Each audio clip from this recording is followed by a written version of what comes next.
En el nombre del Padre, y del Hijo, y del Espíritu Santo. Amén. Dios te salve María, llena eres de gracia, el Señor es contigo. Bendita tú eres entre todas las mujeres, bendito el fruto de tu vientre, Jesús. Santa María, Madre de Dios, ruega por nosotros los pecadores, ahora y en la hora de nuestra muerte. Amén. En el nombre del Padre, y del Hijo, y del Espíritu Santo. Amén. Avanzamos en nuestro curso sobre teología del cuerpo.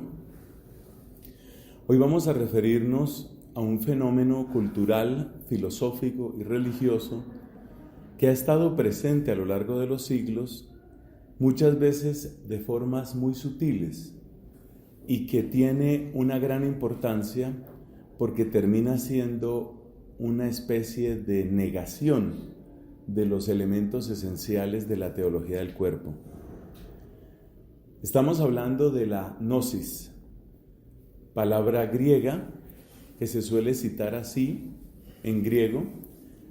Se escribe con una G inicial, G-N-O-S-I-S. En griego, en el alfabeto griego, por supuesto, empieza con la letra gamma. La palabra gnosis, empecemos por la etimología. Gnosis quiere decir conocimiento. Eso es lo que significa. Y hay una serie de palabras que son más o menos comunes en nuestra lengua castellana y que tienen que ver con la gnosis. Por ejemplo, usted puede recordar que en filosofía se habla de la gnoseología, aunque otras personas prefieren utilizar hoy la palabra epistemología. Gnoseología quiere decir el estudio del conocimiento, o propiamente el estudio de cómo se origina el conocimiento. Es un tratado, por supuesto, muy importante dentro del ámbito filosófico. Luego tenemos también la palabra gnóstico. Un gnóstico es una persona que sigue las enseñanzas de la gnosis. Aquí en esta ciudad, en Bogotá, de vez en cuando encuentra uno distintos avisos, carteles, propaganda por la calle. Casi siempre están ofreciendo cursos de filosofía, de sabiduría, de superación personal, y a veces también con un tinte histórico. Por ejemplo, Los secretos del antiguo Egipto. Esos títulos resultan muy atrayentes y no cabe duda de que algún impacto tienen, porque por algo siguen ofreciéndolos. Hay una institución aquí en Colombia que se llama la Nueva Acrópolis y que es como el rostro visible del movimiento gnóstico aquí en Colombia. Tienen muy diversas presencias, no es un movimiento completamente unificado, y esta va a ser una de las características de todo lo gnóstico. No estamos hablando aquí de una especie de iglesia universal que tiene su propio papa, entre comillas, sino más bien estamos hablando de un florecimiento de distintos movimientos que tienen en común un lenguaje que alude a esto, alude al conocimiento. Entonces, la palabra gnosis aparece en gnoseología, aparece en gnóstico, pero también en la negación de gnóstico, que es agnóstico. ¿Qué es el agnosticismo? Es una postura filosófica o filosófico-religiosa que dice que no puede haber conocimiento. Por supuesto, esa letra A es una letra que indica privación, como cuando se dice ateo, sin Dios, o cuando se dice amoral, sin moral, asepsia, sin infección, y así sucesivamente. Entonces, lo que encontramos en los agnósticos es la idea de que hay temas en los que no se puede llegar a una claridad. Típicamente, el agnóstico toma esa postura cuando se trata de Dios, la existencia de Dios. Entonces, yo en eso soy agnóstico, quiere decir, no voy a discutir el tema, creo que no se puede llegar a una conclusión. O podríamos decir que no se puede llegar a un ¿qué? A un conocimiento. No se puede llegar a un conocimiento sobre eso. Eso es lo que significa la palabra agnóstico.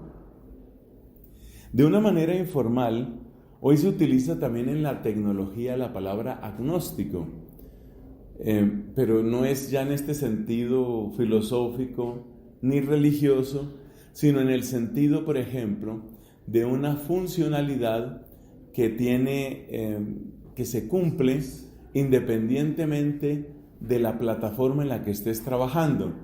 Entonces, por ejemplo, se ve mucho en inglés. It is a platform agnostic program. Quiere decir que funciona igual en cualquier plataforma. Por ejemplo, una aplicación o una página web que te va a funcionar bien si la utilizas con un sistema operacional Windows o con un sistema operacional iOS, que es el de Apple. Entonces se dice que es agnóstico. Pero bueno, ya esos son sentidos muy derivados. Entonces ahí tenemos la etimología. Gnosis quiere decir conocimiento. ¿Por qué esta palabra llega a ser tan importante en la historia de la filosofía y en la cultura? ¿Por qué? Pues vamos a ver primero algunas aplicaciones antiguas, qué significaba en la antigüedad. Luego vamos a ver un desarrollo histórico y luego vamos a ver cómo conecta todo esto con nuestro tema principal del curso, que es la teología del cuerpo. Entonces empecemos en algunas aplicaciones antiguas de la gnosis. Muchas culturas han cultivado el amor por la sabiduría. La persona sabia, y esto aparece también en la Biblia, la persona sabia no es la persona que simplemente amontona información. Ojo, no se utiliza la palabra gnosis como una acumulación de datos o como una acumulación de información. Normalmente en español hablamos de esa acumulación de información con esta palabra, erudición. Una persona erudita es una persona que tiene mucha información, es una persona que sabe muchas cosas. Más bien la gnosis está conectada no con la información o con los datos, sino con la sabiduría. Y la sabiduría es algo sumamente apreciado. Los sabios, los ancianos, los magos, los sacerdotes, siempre han sido personas que comparten un cierto estatus dentro de las sociedades, sobre todo las sociedades antiguas. En nuestra época, ese es el lugar que se le suele dar al científico. Si hay una discusión sobre un tema en nuestra época, ¿quién es la persona que con toda seguridad puede tomar el micrófono y decir algo significativo? El científico. En nuestra época, el sacerdote del conocimiento es el científico. Ese dato, para quienes están tomando sus apuntes, puede ser importante, porque eso nos va a mostrar una de las derivaciones de la gnosis hoy. Hoy el científico es visto como un sacerdote del conocimiento. Entonces los problemas morales se supone que los debe resolver el científico. Por ejemplo, ¿es bueno o es malo que una pareja homosexual adopte niños? Vayamos a la ciencia. ¿Qué dicen los científicos? ¿Cuáles son los estudios? ¿Qué dicen las estadísticas? ¿En dónde se han hecho las pruebas y las encuestas? Hoy el conocimiento aparece amarrado al conocimiento científico, hasta el punto de que hoy se cae en algo que se llama cientificismo. Definición. ¿Qué es el cientificismo? Es la creencia, ojo, no es un dato, es la creencia de que el conocimiento científico es el único conocimiento válido, o por lo menos el único conocimiento socialmente válido. Eso pasa en nuestra época, pero en las sociedades antiguas no era así. El chamán, por ejemplo, en el mundo indígena el chamán es la persona que tiene un gran conocimiento. ¿Ese conocimiento en qué consiste? Es la persona que sabe, por ejemplo, sobre las hierbas, tiene un conocimiento botánico. Entonces sabe cuáles son las hierbas que restauran la salud, sabe cuáles son las hierbas que llevan a nuevos niveles de conciencia. Entonces ahí entra, por ejemplo, el yagé, el tema del yagé. Usted se hace un tratamiento yagé, cosa que por supuesto yo de ningún modo recomiendo. Usted hace su tratamiento AYG y usted llega a descubrir cosas sobre usted mismo, sobre el mundo, que no las hubiera podido conocer de otra manera. Hay personas que hablan del uso llamado recreativo de la marihuana en los mismos términos. Entonces muchos artistas dicen: yo utilizo la marihuana como un camino de inspiración. Y se cuenta de algunas bandas de rock, especialmente de rock, que han tenido grandes inspiraciones musicales en esos trances motivados por la droga. Siempre hay esa idea con respecto a los Beatles, que muchas de sus composiciones son fruto del LSD o fruto de la marihuana. Entonces, el conocimiento lleva a esas palabras que tenemos en nuestro tablero, lleva un secreto, algo que no todo el mundo conoce. El chamán sabe algo que los demás no saben. Lo que eran los sacerdotes, por ejemplo, en el antiguo Egipto, los sacerdotes eran los que conocían secretos sobre la vida y sobre la muerte. ¿Cuál era el libro religioso de los egipcios? El libro religioso era el libro de los muertos. Esa era como decir la Biblia de ellos, el libro de los muertos. Pero usted sabe que en aquella época había una barrera, llamémosla natural, en el conocimiento. Y esa barrera era quién sabe leer y escribir y quién no.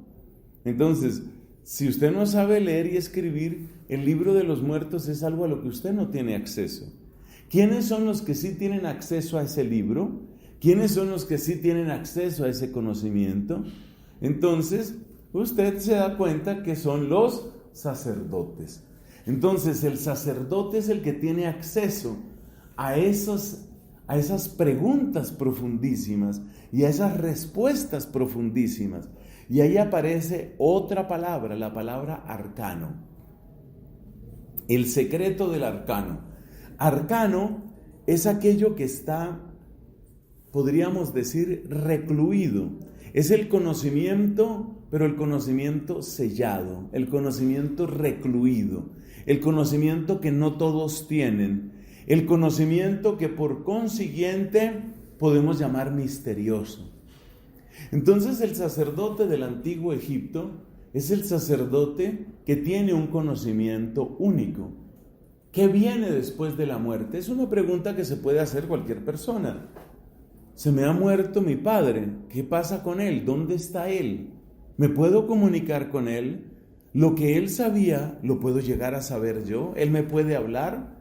Entonces el sacerdote de esa religión antigua de Egipto dice: tú puedes comunicarte con él, pero no es tan fácil como cuando él estaba vivo. Cuando él estaba vivo, tú te sentabas al frente de él y le hacías preguntas. Ahora que está muerto, tienes que hacer esto y esto y esto, y entonces podrás acceder a ese conocimiento. Entonces nos damos cuenta que la gnosis está unida a una sabiduría que es escondida, una sabiduría que es privilegio, ojo con esa palabra, una sabiduría que es privilegio. En la Sagrada Escritura, en la Biblia, aparecen algunas ideas parecidas a estas, y uno puede tener algunas dudas al respecto. Por ejemplo, apunten esta cita bíblica, libro del Eclesiástico, capítulo 38 y capítulo 39. En el libro eclesiástico, también conocido como el Sirácida, en el capítulo 38 se describen muchos oficios que hay en esta tierra: el agricultor, el herrero, el carpintero, personas que tienen distintos oficios en la sociedad. Pero la posición del Sirácida, se le llama el Sirácida porque se presenta con el nombre de Jesús ben Sirá. Ben Sirá. Por eso se le llama el Sirácida, por su nombre. Entonces, este libro eclesiástico nos habla de esos oficios, pero varias veces en el capítulo 38 del Eclesiástico usted se encuentra esta expresión: ¿cómo puede volverse sabio el que solo habla de terneros, de ordeño, de ganados? ¿Cómo puede volverse sabio el que solo habla de semillas, surcos, abonos? ¿Cómo puede volverse sabio? El que ve resecarse sus carnes por el fuego mientras trata de moldear el hierro. Entonces, la sabiduría, según ese texto, parece inalcanzable para esos oficios. En el capítulo 39 del mismo libro, se nos da una visión diferente. ¿Y el contraste cuál es? Por un lado están todos esos oficios que ya dije, que el agricultor, el ganadero, el herrero, y por otro lado está el escriba, el escriba. El escriba es el que gasta su tiempo en los libros, en los enigmas, en las antiguas profecías. Es el que ejercita un músculo invisible, que es su cerebro, diríamos nosotros. La expresión, por supuesto, no está en la Biblia. Los demás ejercitan estos músculos, brazos, piernas. El que trabaja con el ganado tiene que tener muslos fuertes, tiene que tener piernas robustas. El herrero tiene que ser fuerte, cargar grandes volúmenes y pesos. El escriba ejercita otro músculo. El escriba se ejercita en otra actividad y así llega a ser sabio. Y por eso el escriba sabe algo que los demás no saben. Estas expresiones aparecen también en la primera carta a los Corintios, en el capítulo 1 y en el capítulo 2, donde el apóstol San Pablo habla de la sabiduría. Precisamente habla de una gnosis y hace un contraste entre la gnosis pagana y la gnosis cristiana. Por ahora no entremos en esa diferencia, solo quiero destacar que Pablo es consciente de que la fe en Cristo da acceso a un conocimiento especial, un conocimiento particular. Para Pablo ese conocimiento particular es ante todo el conocimiento de la cruz. Y el que sabe de la cruz, y el que sabe la grandeza de la cruz, y el que conoce la sabiduría de la cruz, ese tiene la gnosis cristiana. Y según San Pablo, la gnosis pagana lleva a división. Era lo que sucedía en la comunidad de Corinto. Tú recuerdas que ellos estaban muy divididos, ¿no? Uno dice que es de Pablo, otro dice que es de Pedro, otro dice que es de Apolo. Entonces están divididos. La gnosis pagana lleva a la división, la gnosis cristiana lleva a la unidad. Otro libro de la Biblia en el que se habla de sabiduría es la carta de Santiago. En la carta de Santiago se habla de la sabiduría y se habla de la verdadera sabiduría. ¿Y cómo la verdadera sabiduría, la sabiduría cristiana, es la que está ligada a qué? Está ligada a la humildad, está ligada al servicio, está ligada a la compasión. La verdadera sabiduría, la sabiduría cristiana.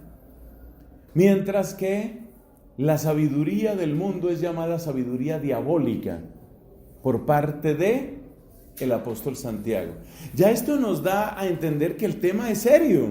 El tema de la gnosis es un tema serio desde el punto de vista cristiano, porque ya vemos que San Pablo hace una oposición muy clara, muy fuerte, entre lo que es la sabiduría del mundo, la sabiduría pagana, y lo que es la sabiduría cristiana centrada en el misterio de la cruz y la gracia.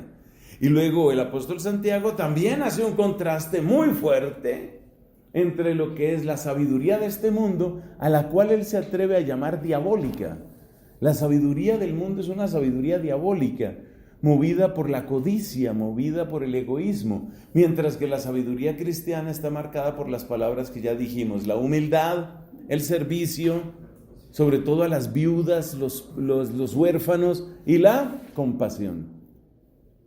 En el libro del Apocalipsis no aparece la palabra gnóstico, pero sí aparece la lucha contra algunos grupos. Algunos grupos, por ejemplo, se mencionan los nicolaitas. En los capítulos 2 y 3 del libro del Apocalipsis tenemos las cartas a las 7 iglesias. Y varias de las alusiones a los peligros por los que están pasando o en los que se encuentran esas comunidades son alusiones que, según los expertos en la Biblia, tienen que ver con la gnosis. Por ejemplo, parece que esta secta antigua de los nicolaitas era una secta de tipo gnóstico. Es decir, eran gente que hablaba del conocimiento. Y en una de esas cartas, con espíritu profético, se denuncia ten cuidado con aquellos que dicen conocer, ahí aparece el verbo conocer, que dicen conocer las profundidades de Satanás, que dicen conocer, porque parece que algunas de estas sectas que tuvieron su propagación en el siglo I, comienzos del siglo II, algunas de estas sectas hablaban de eso, de conocer la profundidad del mal para vencerlo. Y por eso afirmaban que ellos tenían el conocimiento de las profundidades de Satanás, como quien dice, yo sé hasta dónde llega el mal. Pero te das cuenta, sin que uno sea experto en estos temas, te das cuenta que esa idea es peligrosísima. Porque entonces yo voy a conocer hasta dónde llega el mal, pero el mal a veces parece que es un abismo sin fondo. ¿Hasta dónde puede llegar la crueldad? ¿Hasta dónde puede llegar la traición? ¿Hasta dónde puede llegar la astucia? El intento de bucear en las profundidades del mal es algo muy peligroso. Hay una anotación que cabe hacer mientras seguimos en este tema del mundo antiguo. He mencionado la secta de los Nicolaitas.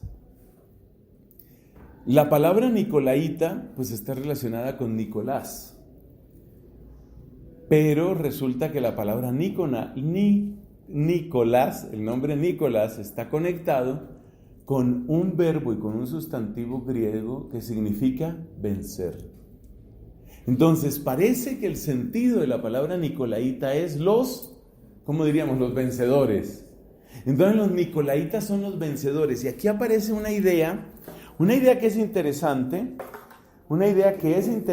y es la idea de que si yo tengo el conocimiento, yo pertenezco a una élite, pero una élite vencedora. Es decir, ya en la Biblia está la idea de que el conocimiento es poder. Digamos la idea explícita. Los Nicolaitas, al parecer, eran una secta que nosotros tal vez podríamos traducir por los vencedores, y que creían que a través del conocimiento yo puedo ser un vencedor. ¿Sabe una cosa? Ese ha sido el gran atractivo de la gnosis. Siempre ha sido eso. Es decir, que la gnosis siempre se ha vendido, y tal vez este es uno de los elementos, si no el que más, uno de los elementos más comunes en todos los movimientos gnósticos. ¿Cuál es? Que si tú tienes los secretos que yo te voy a dar, tú vas a ser un vencedor. Si ustedes miran en cualquier librería, llamémosla secular, y tal vez incluso caiga alguna librería católica en eso, usted se da cuenta que las palabras secreto o sus sinónimos siempre están relacionadas con gnosis de alguna manera y con la idea de ser un vencedor. Hace muchos años pueden ser por lo menos 30 años, un autor que afirmaba Og Mandino, OG, ¿no?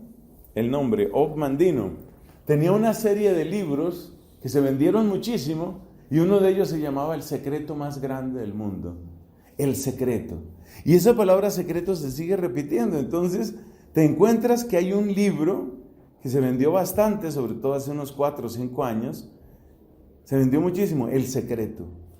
La idea de secreto siempre ha estado conectada con la gnosis. La gnosis no es un conocimiento general, sino que es un conocimiento de élite. Y es un conocimiento que da poder. Y es un conocimiento que por consiguiente te marca como alguien especial. Tú eres el que está, como dicen en inglés, in the know. Tú eres el que está en el conocimiento. Tú eres el que sabe cómo son las cosas. Esta idea está rebatida expresamente en el Evangelio. El Evangelio no es una gnosis en ese sentido. Hay un texto del Evangelio que ustedes pueden buscar como ejercicio, donde el Señor Jesús dice, lo que yo les digo a ustedes al oído, grítenlo desde las terrazas. Y también hay otra frase que es antinóstica en el Evangelio. No hay nada oculto que no llegue a saberse.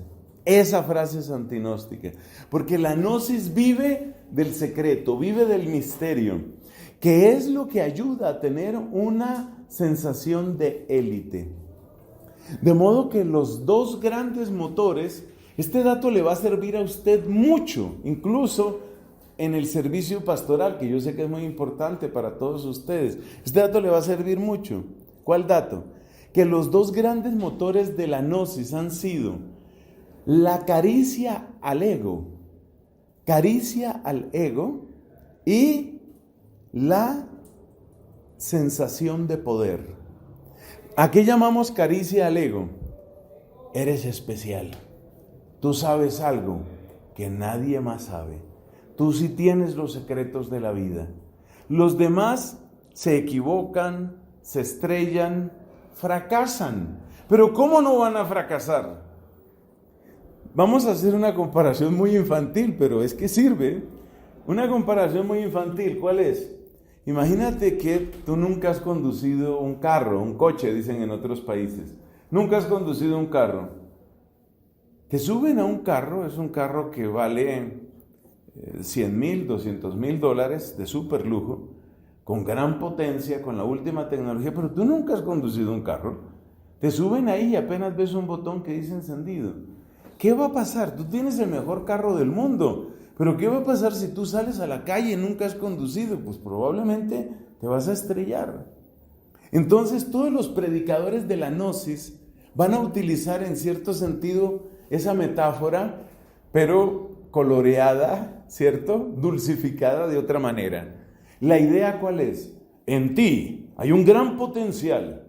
Tú tienes grandes capacidades, pero no has desarrollado tus capacidades. Tienes el cerebro tienes, pero solo lo has desarrollado al 10, máximo al 15%. ¿Qué sería de ti? ¿Dónde estarías tú si desarrollaras el 100% de tu cerebro? Ese es el lenguaje de la gnosis. Es decir, tienes unas grandes posibilidades, pero no sabes cómo desatarlas, no sabes cómo desarrollarlas. Yo te voy a enseñar a que tú des tu máximo potencial. En ese sentido ya usted se da cuenta para dónde vamos. La gran mayoría, óigame esta frase, la gran mayoría de la literatura de autosuperación es literatura gnóstica. Es literatura gnóstica, porque el presupuesto de la inmensa mayoría, si no toda la llamada literatura de autosuperación es: tú tienes una gran posibilidad. ¿Qué pasa contigo? ¿Por qué estás caminando como un pigmeo si tú eres un gigante? Si dentro de ti hay tantas posibilidades.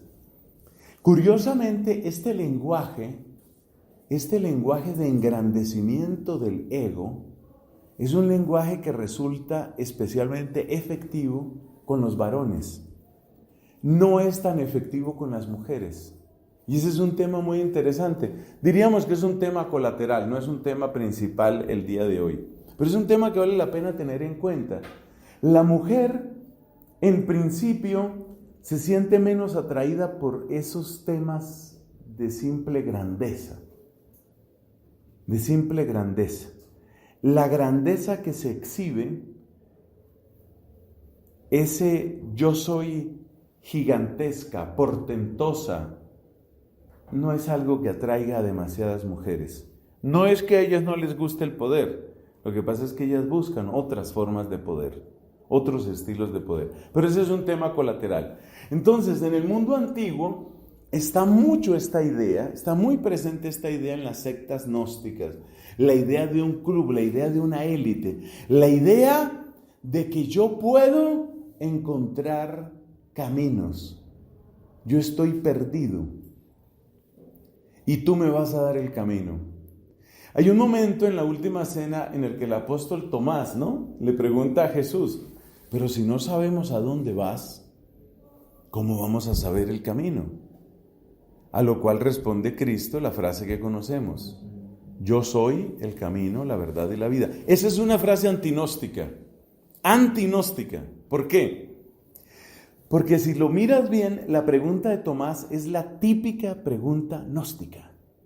Muéstrame el camino. Usted recuerde que Tomás es el apóstol racional, casi diríamos racionalista, dentro de los 12. Es el apóstol guiado sobre todo por la razón. Es el mismo que dice, ¿no? Mientras no vea el agujero de los clavos, mientras no meta la mano en su costado, no creeré. Es el apóstol racionalista, es el apóstol lógico. Y la pregunta de Tomás es una pregunta que está en el borde de la gnosis. Muéstrame el camino.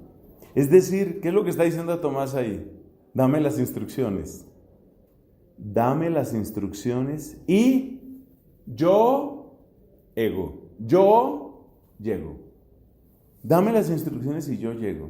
¿Y qué es lo que dice Jesús? Yo no te doy instrucciones, yo me doy a ti y tú te das a mí. Entonces, la gran respuesta a la gnosis, y esta es otra frase clave, la gran respuesta a la gnosis es la koinonía, es la comunión. La propuesta de Tomás, la propuesta implícita en la pregunta de Tomás, ¿cuál es la propuesta de Tomás? Denme ¿qué? Las instrucciones. Dígame qué es lo que tengo que hacer. Si en ese momento hubiera estado un predicador gnóstico en vez de nuestro Señor Jesucristo, bendito sea su nombre, si hubiera estado un predicador gnóstico, ¿qué le dice? Claro, asiste a mi curso. Yo te voy a dar, en 10 conferencias, te voy a dar las instrucciones para que tú, Tomás, despliegues todo tu potencial. En la antigüedad, este tema de la élite está unido a expresiones religiosas. Muchas de las antiguas religiones que causaban una mezcla de extrañeza, desconfianza y fascinación en los romanos, muchas de esas religiones tenían esas características. Una cosa que será también común en ellos, y ya llegamos al tercer elemento común de toda gnosis, es esta expresión que se dice de distintas maneras: nuevos niveles de conciencia. Nuevos niveles de conciencia, que a veces se expresa con esta manera de hablar. Por ejemplo, en el mundo hinduista, es un tercer ojo. Tú tienes 2 ojos, y si vas por la calle, tú puedes darte cuenta que todos tienen 2 ojos. Pero ¿qué pasa si tú abres el tercer ojo? Eso es como decir, vamos a dar un salto a otro nivel. Ahora, ¿cómo se abre ese tercer ojo, según esa expresión? ¿Cómo se llega a ese nivel de conciencia? Entonces van a aparecer muchas alternativas. Yo les voy a mencionar algunas sin ninguna pretensión de ser exhaustivo. Por ejemplo, abrir el tercer ojo por medio del ejercicio de la meditación.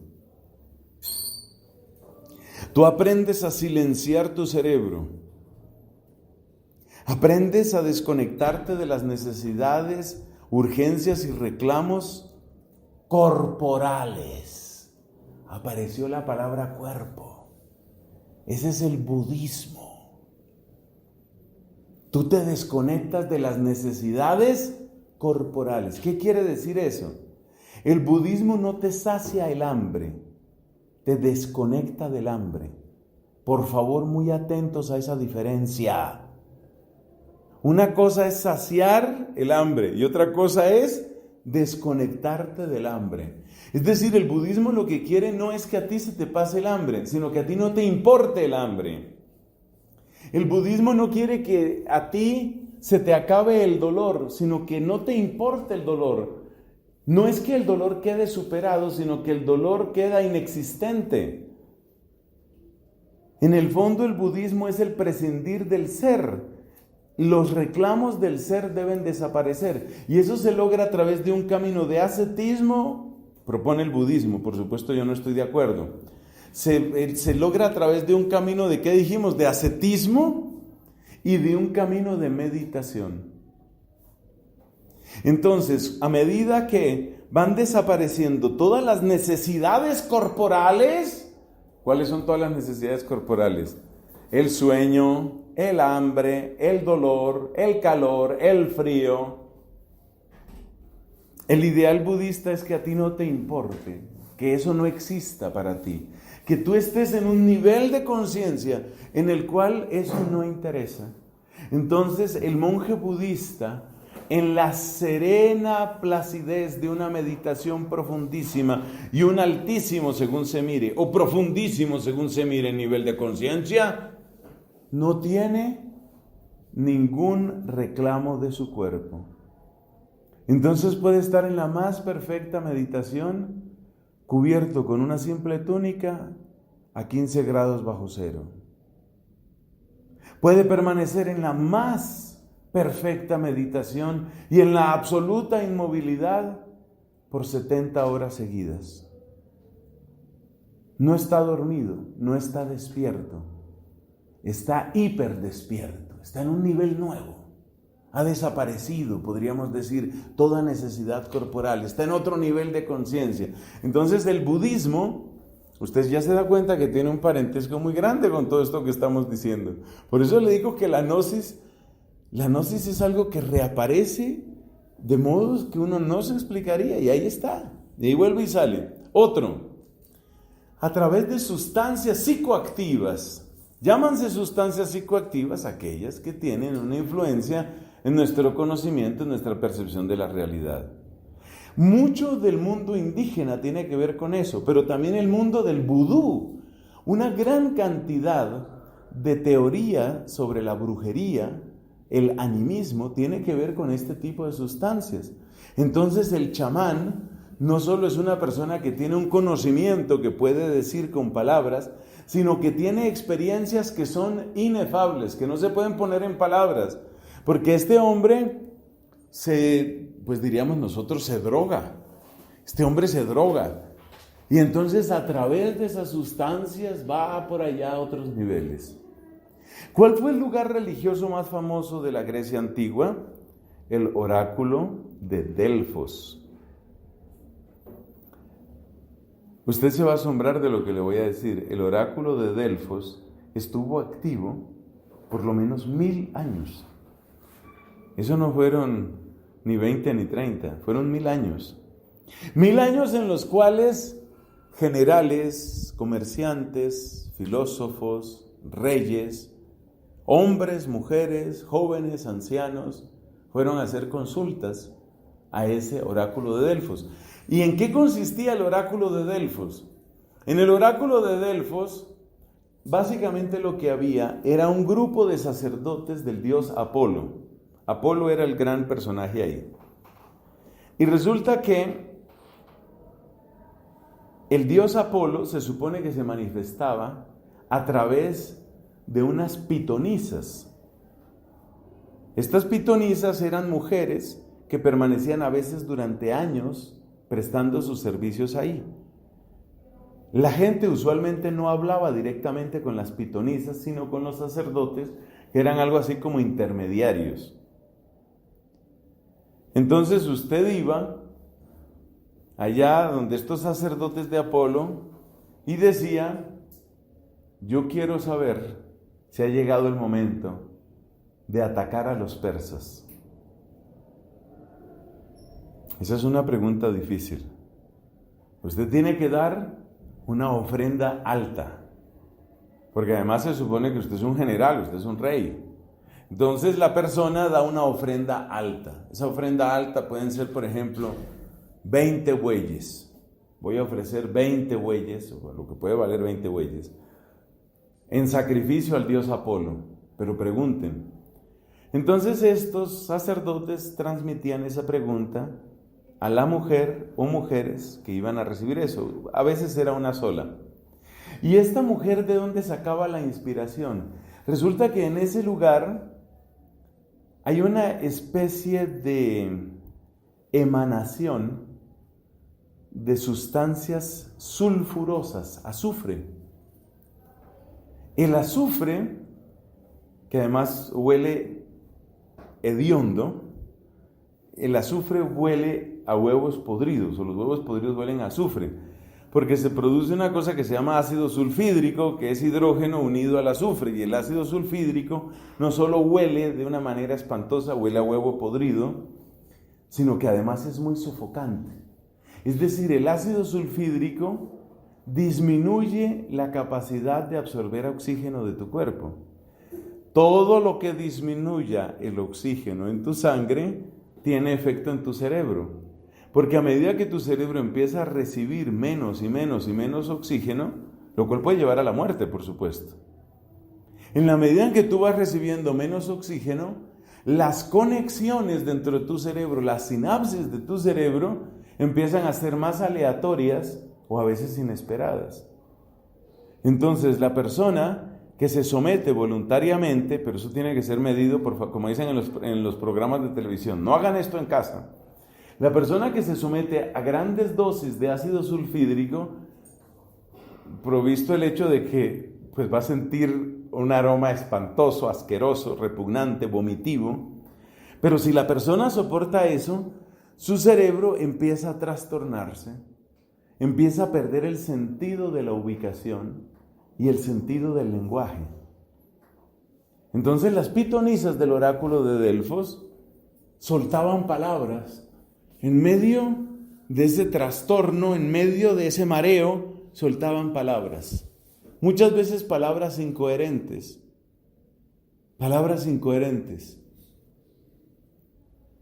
Nubes, nubes, madera, madera, nubes. ¿Qué tiene que ver eso? ¿Qué significa eso?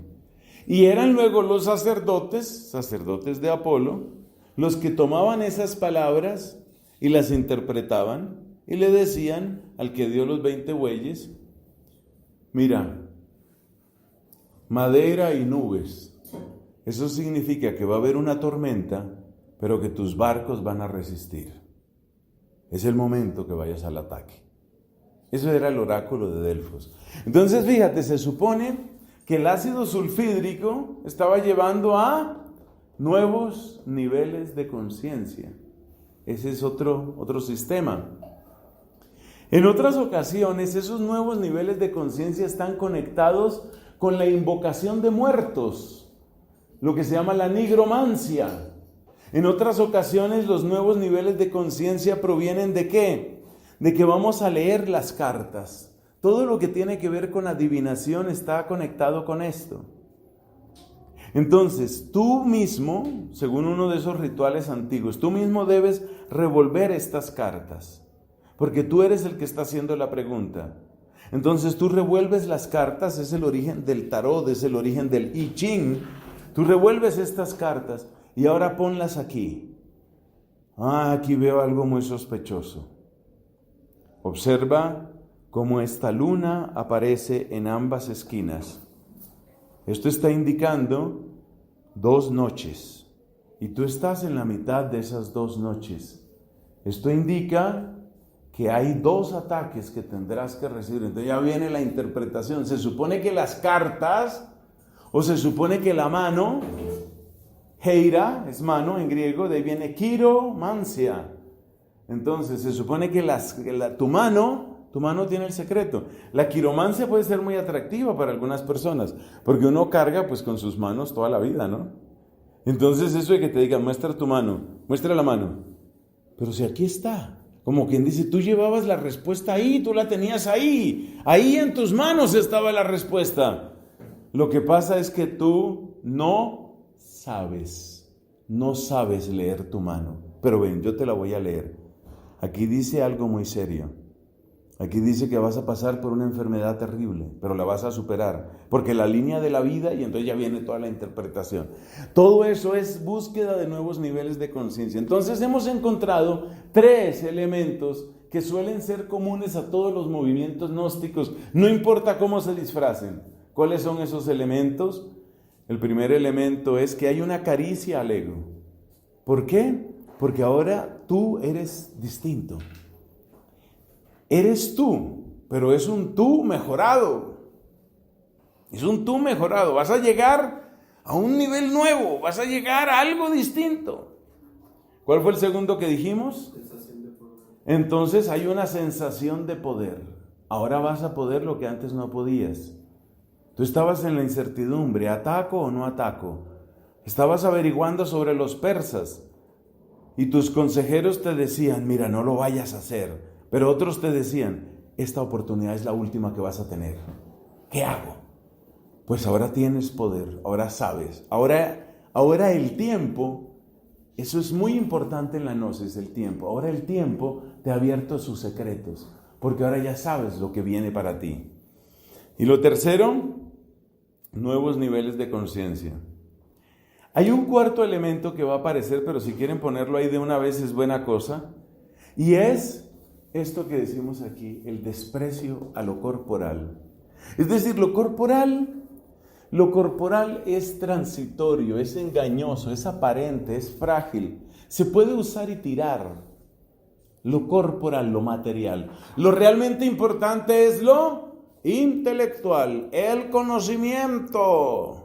El conocimiento, eso es lo que importa. Importa lo intelectual, importa lo espiritual. El cuerpo, mira, el cuerpo solo para recibir algunas indicaciones, el cuerpo solo para usar y tirar. Yo creo que la mejor descripción que te puedo dar es esa. En la gnosis el cuerpo es para usar y tirar. Y eso va a aparecer de distintas maneras en el desarrollo. Bueno, ¿qué es lo que trae? Cerremos este capítulo de las aplicaciones antiguas. ¿Qué es lo que trae entonces? La gnosis trae una sensación de privilegio y una sensación de libertad. El que no tiene conocimiento está atrapado en la estrechez de la costumbre, en la estrechez de la norma, en la estrechez del prejuicio, en la estrechez, en la angustia del miedo. El que no tiene conocimiento está atrapado. Cuando tienes conocimiento, es como si tuvieras una llave que te permite abrir todas las puertas. Vas a abrir la puerta de la libertad. Vas a tener acceso a un mundo nuevo. Entonces la gnosis otorga privilegio y otorga libertad. Ahora vas a encontrar libertad. Bueno, ¿cómo se desarrolla históricamente? Una idea, una manera de pensar tan sumamente atractiva no se acaba fácilmente. Podemos decir, como lo dicen algunos teólogos famosos, el más famoso de ellos es Baltasar, que se suele escribir con TH, o así lo escribía él, ¿no? Hans Urs von, con B pequeña, von Baltasar. Von Baltasar decía que la mayor amenaza para el cristianismo, más que las sectas, más que el ateísmo, más que el capitalismo o el comunismo, la gran amenaza siempre será la gnosis. Y aquí vamos a ver, en la última parte de nuestra conferencia, vamos a ver todo lo que resulta negado por la gnosis. Y te vas a dar cuenta que la gnosis realmente es un ataque no solo frontal, sino podríamos decir un ataque global al conjunto de nuestra fe cristiana. Bueno, una idea tan atractiva no es una idea que vaya a morir fácilmente. La gnosis es una idea muy atractiva. ¿Por qué? Pues acabamos de ver la conclusión, porque te da privilegio y te da libertad. Y si tú te sientes un privilegiado y si sientes que tienes llaves que nadie más tiene, eso es una caricia a tu ego. Eso es algo muy fuerte. Por eso, los reyes de todos los tiempos han sido aliados naturales de los gnósticos. La frase que yo escribiría si fuera usted es la siguiente: los poderosos, porque no son solo reyes, pueden tener otros nombres, los poderosos de todos los tiempos han sido desde siempre aliados naturales de la gnosis. Porque el poderoso se siente privilegiado, pero quiere tener libertad de movimiento, quiere salirse con la suya. Por eso necesita conocimiento. ¿Por qué la gente podía gastar tanto oro, tanta riqueza en el oráculo de Delfos? Porque era muy importante la gnosis, el conocimiento. El oráculo de Delfos recibió visitantes muy ilustres, incluyendo al filósofo Sócrates. Fue en el oráculo de Delfos donde Sócrates encontró explícitamente aquella frase, noci, eso viene de gnosis, noci se autón. ¿Qué significa eso? Conócete a ti mismo. Y esa es una máxima de Sócrates. Una de las frases que con más certeza pertenecen a la tradición filosófica de Sócrates es esta: una vida que no se examina no es digna de ser vivida. La vida que no se estudia, la vida que no se conoce no es digna de ser vivida. Entonces, para Sócrates es un lema eso de conócete a ti mismo. El oráculo de Delfos fue el que supuestamente le dijo a Sócrates: no hay sobre la tierra un hombre más sabio que tú. Lo cual llevó a Sócrates, según lo reporta Platón, a decir: pues ¿cómo va a ser que yo soy el hombre más sabio? Solo hay una posible explicación: que hay algo que yo sé y que nadie más sabe. Por lo menos yo sé que no sé. Solo sé que nada sé. Esa es la frase como se reporta, frase de Sócrates. Y solo sé que nada sé es una frase que viene a abrir todo el camino del método mayéutico, el método socrático. O sea que también a través de la filosofía va a aparecer este tema de la gnosis. El movimiento neoplatónico es un movimiento que usted sabe que el movimiento neoplatónico tiene fuerza muchos siglos ya dentro del cristianismo. Plotino, el famoso Plotino, el gran representante del neoplatonismo, pues es de la era cristiana, pero él no era cristiano. Y lo que busca el neoplatonismo es el conocimiento. ¿Por qué? Para Platón, la idea central en el mundo de las ideas, la idea central, la que gobierna y puede sobre todas las demás, es la idea del ser. Pero la idea del ser es la idea de la verdad, de la belleza y de la bondad también. Entonces, acercarme a la verdad es acercarme al ser, es acercarme a la plenitud. Entonces, el conocimiento es el que me lleva a la plenitud. Estoy insistiendo en la idea de que la filosofía fue un camino para llevar el gnosticismo muy adentro en la historia de la humanidad. ¿Cuáles fueron las escuelas filosóficas más famosas en la época cristiana, ya en el siglo I, II, III? Las más famosas pues fueron el epicureísmo y el estoicismo. ¿Y qué es lo que pretenden estas escuelas? Enseñar a vivir. Usted mire, por ejemplo, las meditaciones del emperador Marco Aurelio. Estamos hablando de finales del siglo II. Las meditaciones de Marco Aurelio, ¿qué son? Pues son filosofía estoica. Es uno de los más famosos representantes del estoicismo. Un hombre que desde el punto de vista político y administrativo fue un verdadero éxito. Un gran emperador, no cabe duda de eso.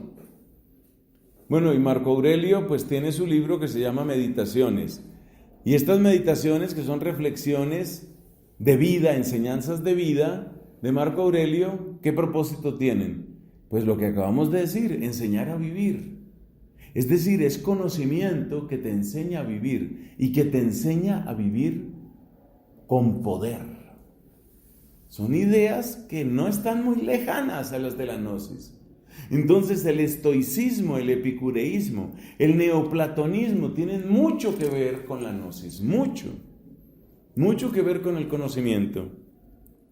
Incluso podríamos decir que la tradición aristotélica conecta también con la gnosis, de un modo un poco más lateral. ¿Cuál es el gran ser? ¿Cuál es Dios? ¿Quién es Dios para Aristóteles?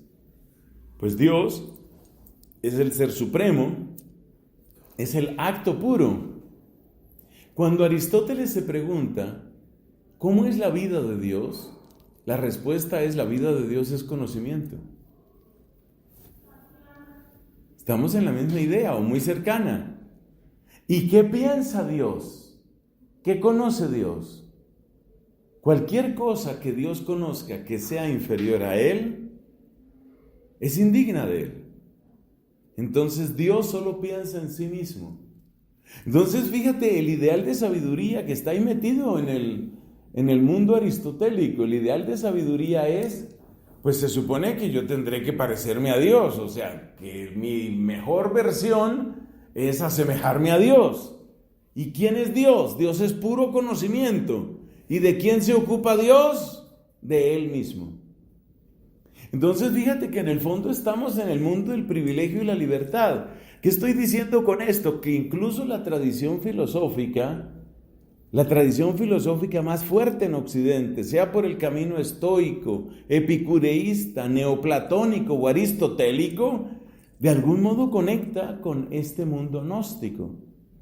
Mientras tanto, las palabras que afirmaba el apóstol Santiago en su carta, servicio, humildad, compasión, esas palabras no les interesan mucho. ¿Dónde está la importancia de la compasión, la humildad y el servicio en Aristóteles, en Marco Aurelio, en Plotino? Eso no aparece mucho. Entonces el mundo filosófico es un camino por el que de algún modo se propagan también estas ideas gnósticas. Pero si nosotros vamos a explorar más a fondo, nos vamos a dar cuenta que las ideas gnósticas tienen sobre todo su propagación en las sociedades secretas. Esas sociedades secretas tienen que ver con las antiguas religiones, con las religiones de todos los tiempos. Entonces, usted se encuentra que en Gran Bretaña surgió desde antiguo una religión que es la religión de los druidas. Cuando cae el Imperio Romano, cuando colapsa el Imperio Romano, básicamente en el siglo V de nuestra era, ya el cristianismo se había extendido bastante.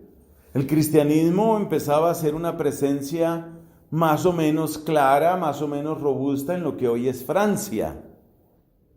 Pero va a venir una colisión. El cristianismo se va a enfrentar con multitud de religiones, muchas de origen godo, los visigodos, los ostrogodos, muchas de origen godo, otras de origen nórdico, como el famoso dios Thor, con TH, el dios Thor, que es algo así como el Zeus de la mitología escandinava.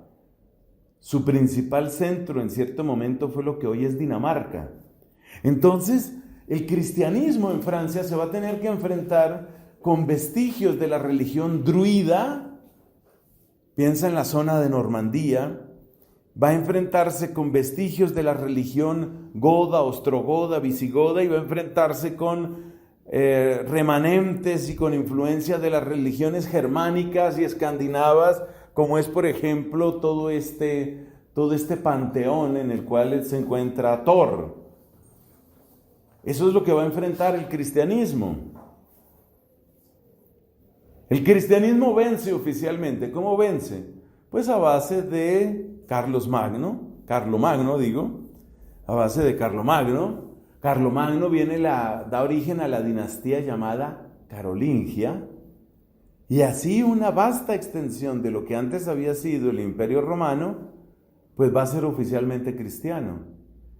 Pero ese crecimiento del cristianismo es un crecimiento que proviene de la conversión del rey. Es decir, Carlomagno se hace cristiano y él manda que todo su imperio, que todo su reino se haga cristiano.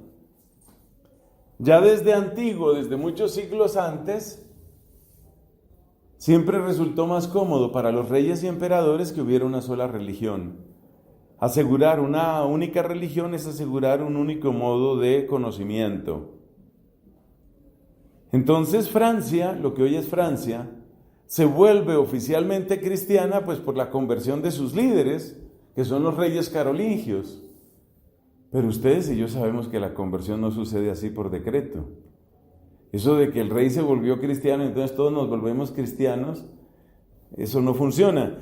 Digamos que para contar historias bellas es bueno recordar los grandes santos. Entonces uno puede recordar, por ejemplo, San Patricio evangelizó Irlanda, San Bonifacio evangelizó Alemania, San Agustín de Canterbury, no confundirlo con San Agustín de Hipona, fue el gran evangelizador de Inglaterra, en la Inglaterra antigua.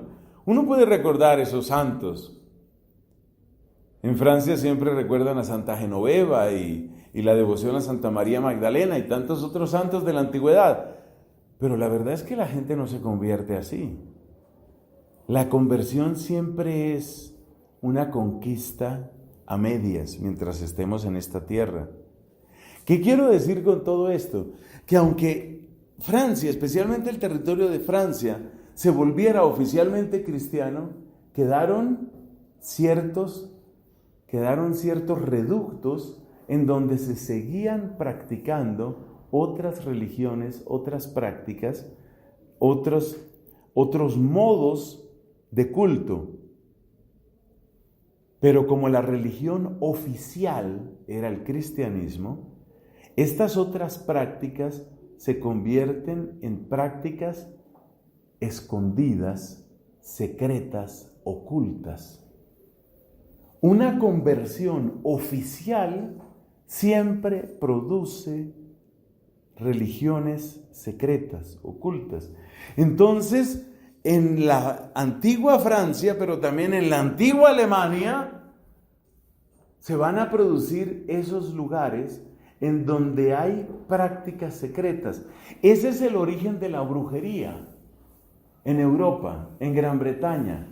Es decir, aquellas personas que, a pesar de que toda la sociedad se declarara cristiana, o hacen un sincretismo o simplemente siguen practicando lo suyo.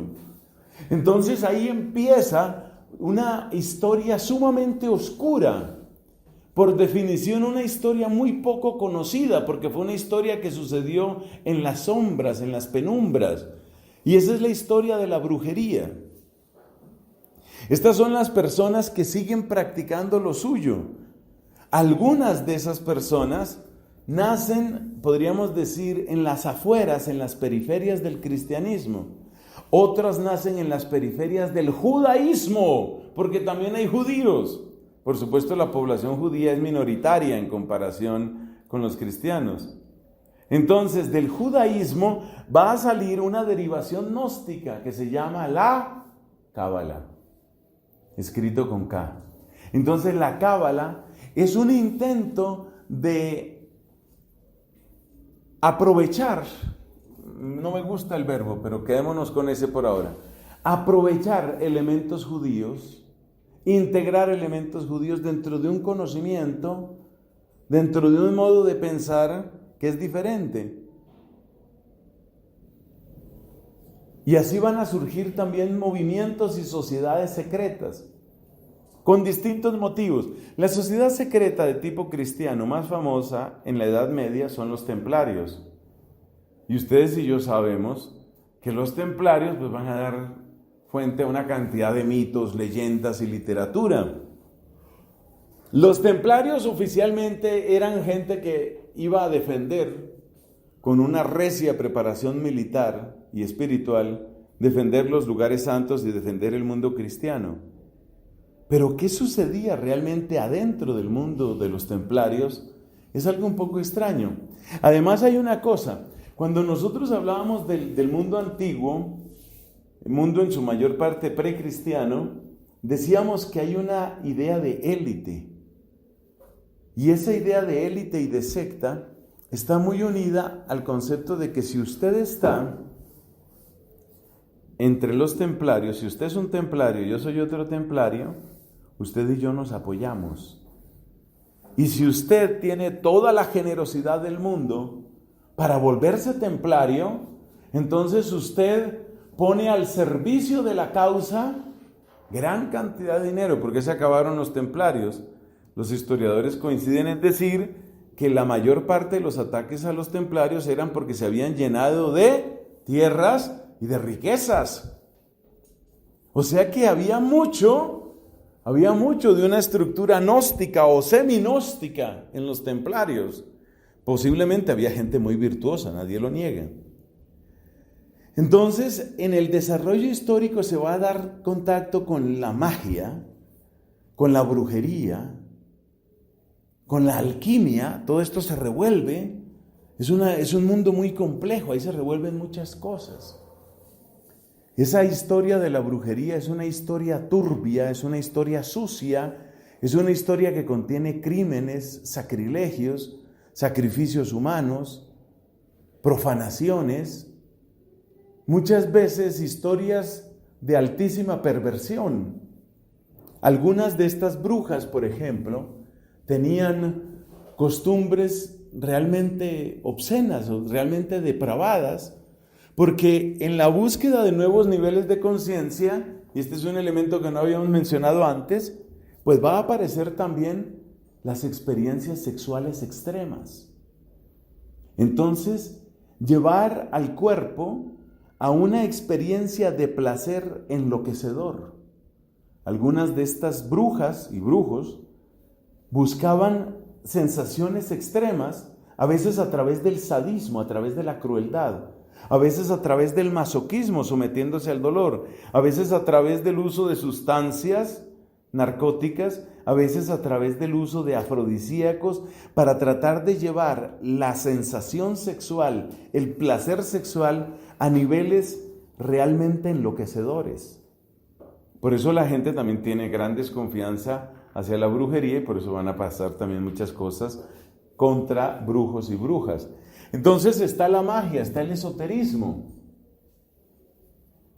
Vamos a redescubrir el mundo de Zoroastro. Vamos a redescubrir el mundo de Ahura Mazda. Vamos a redescubrir las pirámides. Entonces, lo esotérico, lo mágico, va a estar presente. Una de las sociedades más famosas en esto de lo esotérico es el rosacrucismo. Y todo lo que tiene que ver con la numerología y con cosas parecidas, todos ellos van a ir en esta línea. Y entonces la gnosis va a pasar como por una especie de río subterráneo que va a aflorar de distintas maneras en distintos lugares. Aquí hay que mencionar la masonería. Los orígenes de la masonería están en el conocimiento. Y lo más irónico es que la principal contratista del conocimiento de los masones fue la iglesia. A ver, ¿de dónde viene la palabra masonería? Pues viene de maison. Maison en francés quiere decir casa. Masonry en inglés es el arte de la construcción. Es la misma raíz. Entonces los masones eran los que tenían un conocimiento especial, que era el conocimiento, llamaríamos nosotros, de ingeniería y de arquitectura. Hoy eso corresponde a la ingeniería y la arquitectura. Pero es que resulta que las obras más bellas, más costosas y más durables del mundo cristiano estaban llenas de secretos. Por ejemplo, piensa lo que es el mundo gótico. Piensa lo que es una catedral que se levanta 20, 30, 50, 60 metros sobre el suelo. Especialmente la elegancia de la piedra. Es como tomar la piedra y someterla, hacerla que te obedezca. Esas líneas estilizadas, esos contrafuertes, los famosos contrafuertes de las construcciones góticas, son construcciones increíblemente pesadas, pero de una apariencia bella y liviana. Esas construcciones, ¿cómo se hacen esas construcciones? Es un secreto. ¿Y por qué es un secreto? Porque los que dirigían, no necesariamente los que hacían toda la construcción, pero los que dirigían la construcción eran personas que realmente habían tomado eso como una forma de vida. Y era un saber que se transmitía en susurros. ¿Qué hay que hacer? ¿Cuáles son los ángulos apropiados? ¿Cuáles son los materiales precisos? ¿Qué clase de argamasa hay que utilizar? ¿Es igual el material a lo largo de todo el edificio?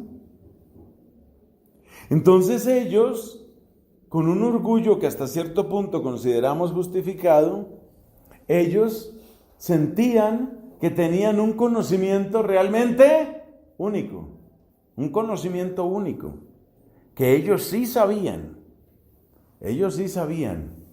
lo que era construir. Ese saber único, va creando un espíritu de corporación, o lo que a veces se llamaba guilda. Una guilda es una asociación de personas que tienen el mismo oficio. Los sastres, los joyeros, los que trabajan en los cueros. Todas estas personas formaban asociaciones con el mismo saber, con el mismo oficio. Y por supuesto, si tú encontraste, somos de la misma guilda, del mismo grupo, y tú encontraste un método para la curtiembre, para el tratamiento de los cueros, tú encontraste un método que hace que el cuero no haya que tratarlo durante 3 semanas, sino durante 1 semana, eso puede multiplicar por 2 o por 3 las ganancias de todos nosotros. Entonces a mí no me interesa que tu secreto lo sepa los del pueblo vecino o los del otro pueblo o todos los del país, porque entonces así se nos dañan los contratos. De manera que el espíritu de guilda, el espíritu de corporación, el espíritu de asociación, es un espíritu que está profundamente ligado con la masonería. Entonces la masonería empieza a funcionar como una sociedad secreta. Esa sociedad secreta se va llenando de sus propias tradiciones. Fíjate que trabajan para la iglesia mayormente, porque la gran constructora es la iglesia. Pero se van llenando de sus propias tradiciones. ¿Cuáles son esas? ¿De dónde vienen los primeros secretos de la construcción? Del templo de Salomón. ¿Cuál es la primera gran construcción que se menciona en la Biblia? Templo de Salomón. Primer libro de los Reyes, capítulo 8. Ahí está la consagración del templo de Salomón.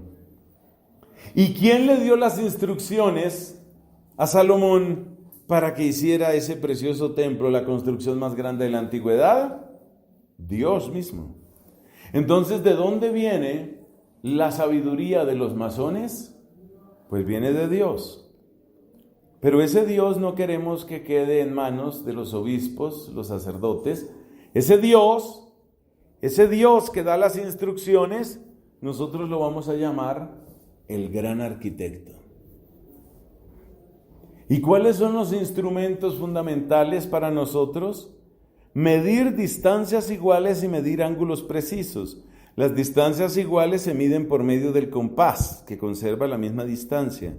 Y los ángulos exactos se miden por medio de la escuadra. Entonces la escuadra, el compás, el ojo que todo lo ve, imagen del gran arquitecto, esa es la simbología que va entrando dentro de la masonería. ¿Qué tan perversa era la masonería en sus orígenes? Es algo muy difícil de establecer. Posiblemente no era tan perversa, posiblemente. Pero a medida que fue evolucionando la masonería, tomó 2 o 3 opciones que son claves. ¿Esas opciones cuáles son? Primera opción de la masonería se convierte en un grupo hermético.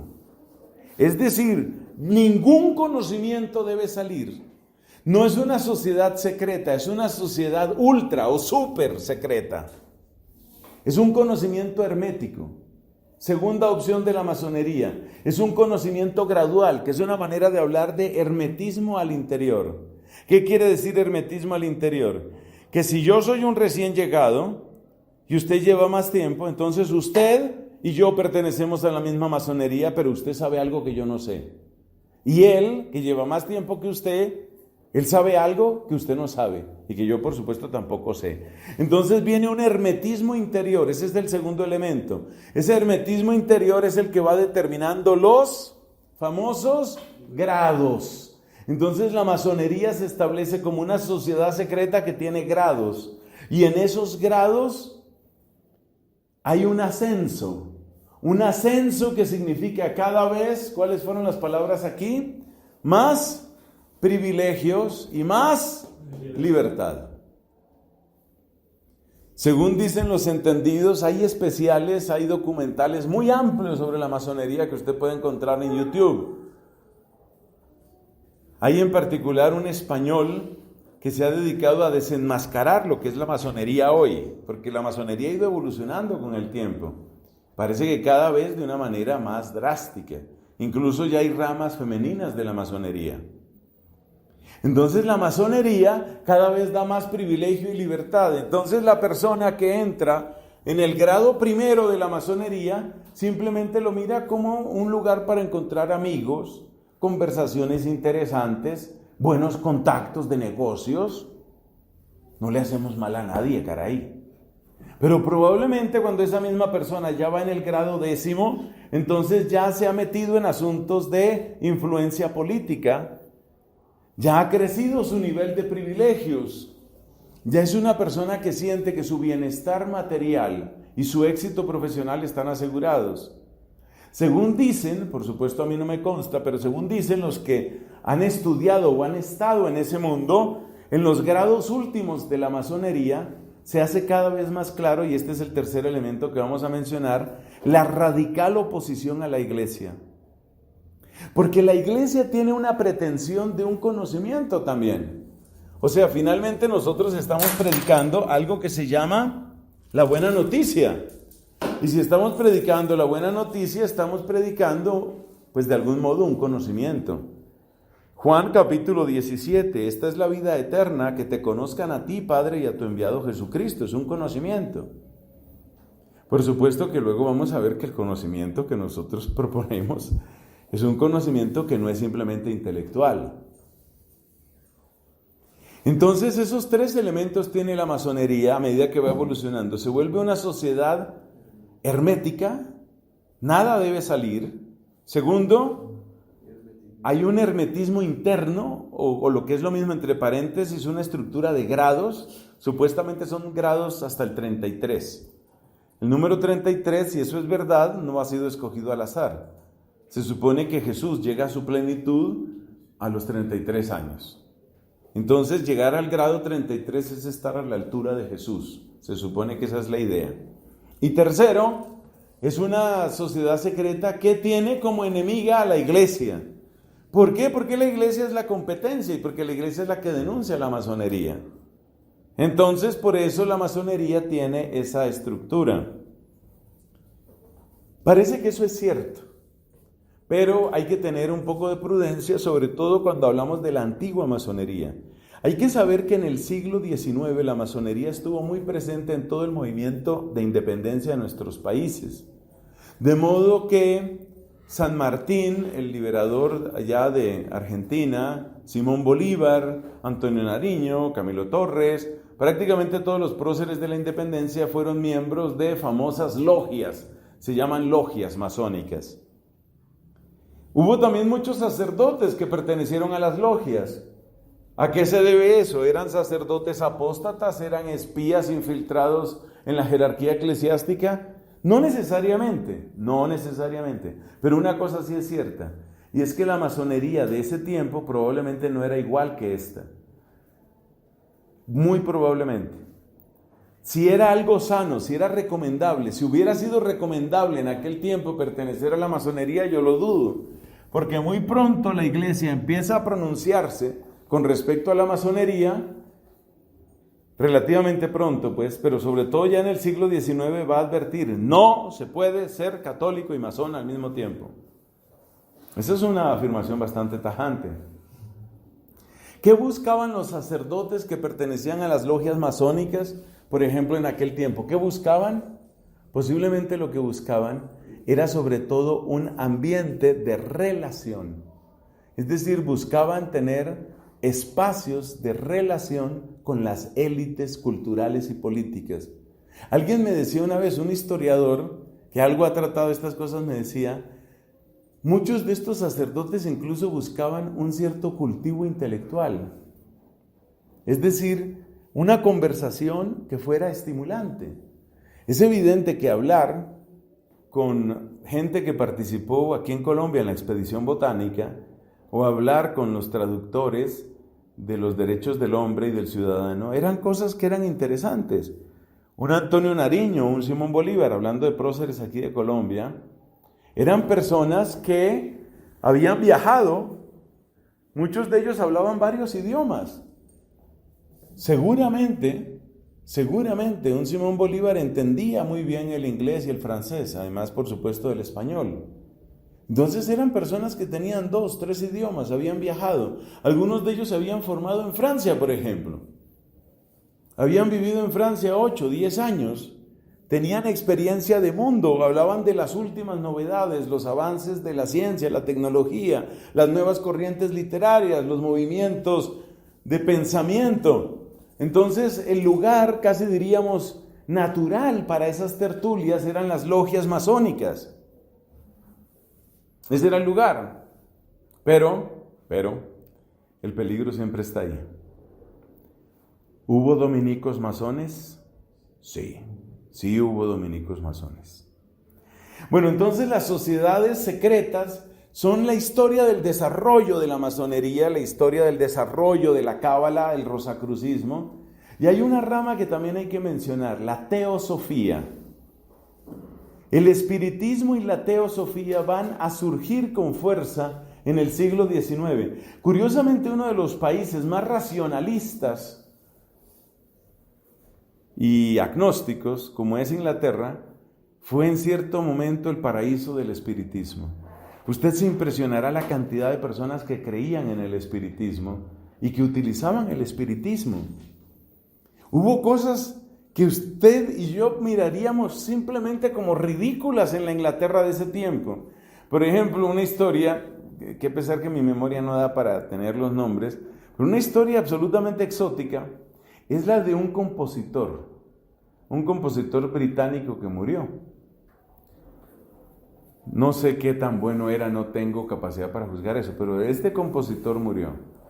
Y luego apareció un cierto hombrecito que dijo que él se comunicaba con el espíritu del compositor y que el compositor le dictaba otras sonatas y otras piezas musicales. Como quien dice, eso era música a través del espiritismo. El espiritismo no solo producía mensajes, sino también producía música. Como quien dice, allá en la otra vida, sigue componiendo y ahora manda las composiciones a través de mí. Entonces viene el espiritismo y viene también la teosofía. La teosofía se presenta como una sabiduría divina, una sabiduría conectada profundamente con el espiritismo. La teosofía va a ser muy importante porque es una de las raíces más robustas de un movimiento típico del siglo XX llamado la Nueva Era. O sea que podemos decir que la última encarnación o la encarnación más frecuente de todo lo gnóstico es la New Age actualmente. La más frecuente en nuestra época, quiero decir. Bueno, terminemos nuestra exposición recordando, resumiendo, qué implica esto con respecto al cuerpo. La relación con el cuerpo. Si lo que importa es el conocimiento, el cuerpo no importa mucho. Porque el cuerpo será a lo sumo un instrumento. ¿Instrumento para qué? Para lograr el conocimiento. De hecho, la gnosis de algún modo siempre implica la superación. ¿La superación de qué? La superación del cuerpo. Vamos a superar el cuerpo. Por eso es típico de la gnosis el desprecio al cuerpo. Pero ese desprecio tiene distintas expresiones. A veces ese desprecio significa destrucción del cuerpo. Entonces, en algunas sectas, en algunos caminos del hinduismo, la destrucción del cuerpo es muy importante. Hay cosas que son horripilantes, para mí, perdónenme la palabra, asquerosas. Por ejemplo, gente que se corta pedazos de lengua ahí en público ante las cámaras. Gente que se mete clavos en el cuerpo, la destrucción del cuerpo, la superación del cuerpo. Gente que inutiliza o atrofia partes de su cuerpo. Por ejemplo, uno de esos sacerdotes hindúes, entonces para demostrar que él tenía absoluto control de su cuerpo, levantó uno de sus brazos, pero jamás lo volvió a mover ni lo volvió a bajar. De modo que la foto es impresionante, porque yo no les recomiendo que vean eso. Yo por accidente resulté viendo eso, he tenido pesadillas hace 15 años con esa foto, es algo terrible. Entonces, este hombre es como si tuviera un palo que le sale aquí del hombro. el brazo está totalmente seco. Él logró secar su propio brazo, lo inutilizó, está paralítico. Pero él quería demostrar que tiene absoluto dominio sobre su cuerpo, la mente sobre el cuerpo no importa. Entonces ese es el desprecio convertido en destrucción. Pero hay otra forma de despreciar el cuerpo, que es darle al cuerpo lo que quiera y lo que pida, especialmente en términos sexuales. Más o menos como un niño que a ti no te importa si tú llevas al niño, lo estás paseando, qué sé yo, por un supermercado, por un parque, y a ti no te importa mucho si el niño va pensando, va pensativo, o va cantando algo que solo él entiende, o está hablando solo, o está peleando con un perrito ahí en el parque. A ti no te importa lo que el niño esté haciendo, pues siempre que el niño esté seguro. La gnosis mira a veces el cuerpo de esa manera. Es decir, el cuerpo puede pasar por todas las orgías que quiera. Es como un niño, eso no importa. Hay una secta que se metió en el catolicismo por allá en el siglo XVI que se llama el quietismo. El quietismo era una secta de tipo gnóstico. Es que ha habido muchas sectas de tipo gnóstico en el catolicismo. Y el quietismo tenía una característica, que cuando tú llegabas a una perfección contemplativa, estilo gnóstico, cuando tú llegabas al sublime conocimiento que solo da esa experiencia contemplativa, decían ellos, ya tu alma está más con Dios que contigo. Y si ya tu alma está más con Dios que contigo, lo que suceda a tu cuerpo no importa, que te enfermaste no importa, que tu cuerpo pide placer no importa. Entonces, como mi alma está con Dios y yo estoy en la perfecta contemplación, entonces yo puedo hacer lo que quiera con hombres, con mujeres, con niños, con animales. ¿Por qué? Porque el cuerpo no importa. Entonces es muy paradójico que el desprecio al cuerpo lleva a una complacencia absolutamente degenerada del cuerpo. Eso sucedió en el quietismo. Entonces el sexo no importa. Y esta va a ser una característica de los movimientos gnósticos. O destruyen el cuerpo o complacen el cuerpo al máximo. El ascetismo extremo y la complacencia extrema son señales del gnosticismo. Tenga la gentileza de escribir esa frase. El ascetismo extremo y la complacencia extrema suelen ser, maticemos un poquito, suelen ser señales de gnosticismo. Y por supuesto, este desprecio al cuerpo tiene implicaciones teológicas. ¿Cuáles serán? Pues que entonces va a darse la negación o el menosprecio de los grandes misterios de nuestra fe. ¿Qué importa la encarnación? ¿Importa la encarnación? No. Porque de Jesús, ¿qué es lo único que nos importa? Lo que enseñó. Es decir, solo importan sus palabras, sus enseñanzas, que serán en todo comparables a cualquier otro maestro. Entonces el lenguaje de la gnosis, ¿cuál es? Que Cristo es un iluminado. ¿Un iluminado como quién? Como Lao Tse. ¿Un iluminado como quién? Como Confucio. ¿Un iluminado como Buda? De hecho la palabra Buda quiere decir iluminado. Un iluminado como Mahoma. Entonces, propio de la gnosis, y eso también es bueno que usted lo escriba, propio de la gnosis es equiparar todas las religiones. Todas las religiones son la misma, porque en el fondo todas las religiones van a decir lo mismo. Eso es lo que dice la gnosis. Ellos utilizan mucho la comparación de la montaña, ¿no? Tú piensas que aquí hay una montaña. No importa si tú te subes por la cara norte o por la cara sur. O sea que no importa si tú eres cristiano, eres animista, si tú eres musulmán, si tú eres budista, porque en el fondo todos vamos hacia la iluminación. Un autor que tiene este estilo es Anthony de Melo. Es exactamente eso. Todos vamos a la misma iluminación. Entonces lo que interesa no es que si tú crees en Cristo, si tú adoras a Cristo, si tú eres fanático, entusiasta del Corán, no importa. Lo que importa es que tú vas en camino y yo soy otro caminante. Tú eres musulmán, yo soy cristiano, pero vamos ascendiendo. Y en la cumbre nos encontraremos todos y nos abrazaremos todos. Y ya que nos abrazaremos en la cumbre, ¿por qué no nos abrazamos ahora? Entonces ahora da lo mismo. Entonces, ¿tú eres qué? pues yo la verdad no tengo ninguna religión. Pero tú buscas ser una mejor persona, ¿cierto? Sí. ¿Y tú quieres que la sociedad sea justa, cierto? Pues sí. ¿Y tú quieres que la gente se ayude una a otra, cierto? Pues también. Entonces estamos en lo mismo. Venga un abrazo, venga un abrazo. Todos nos abrazamos, todos juntos ya. All together now, todos juntos ya. Todos juntos, porque todos somos hermanos y estamos buscando lo mismo. La Revolución Francesa, la fraternité. Todos somos hermanos, todos somos hermanos. Y aquí nadie tiene más razón que nadie. Nadie tiene, por favor. Usted cállese, usted que estaba diciendo ya que el dogma, que no sé, cállese, que eso rompe aquí la armonía. Estamos aquí todos unidos, mismo paso, por favor, la misma danza todos. Eso es muy propio de la gnosis. Entonces, la encarnación se niega, la resurrección se niega, porque la resurrección es corporal. O si no, se niega la resurrección diciendo, mire, como diría el país, había resucitar, lo que se dice puede resucitar. No ha resucitado. O sea, el cuerpo se pudrió en la tumba. El cuerpo se pudrió en la tumba, como su cuerpo se va a pudrir en la tumba, como su mamá se pudrió en la tumba, todos se pudren en la tumba. Jesús se pudrió en la tumba, como todos. Pero las ideas de Cristo, ¿qué son las ideas? La gnosis. Pero las ideas de Cristo siguen, viven. O sea que la resurrección de Cristo, ¿qué es?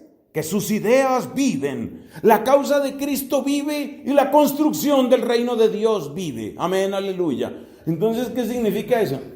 Que no hay resurrección, que los milagros tampoco existen, porque eso de que alguien tiene poder sobre los milagros y yo no lo tengo, entonces eso no se puede. O si no, se hace otra cosa con los milagros. Se hace un curso de milagros. Hay una obra que se llama así, hay un libro muy vendido que se llama Un Curso de Milagros. ¿Qué significa un curso de milagros? Que usted puede tener poder sobre la materia como Cristo tuvo poder sobre la materia. Cristo curaba gente. Yo le voy a enseñar a usted para que usted empiece a curar gente. Los sacramentos no tienen ningún valor. ¿Cuál es el valor? O sea, ¿qué es lo que le dicen a uno cuando le dan la comunión? El cuerpo de Cristo. Por favor, ¿qué es eso? ¿Qué es eso?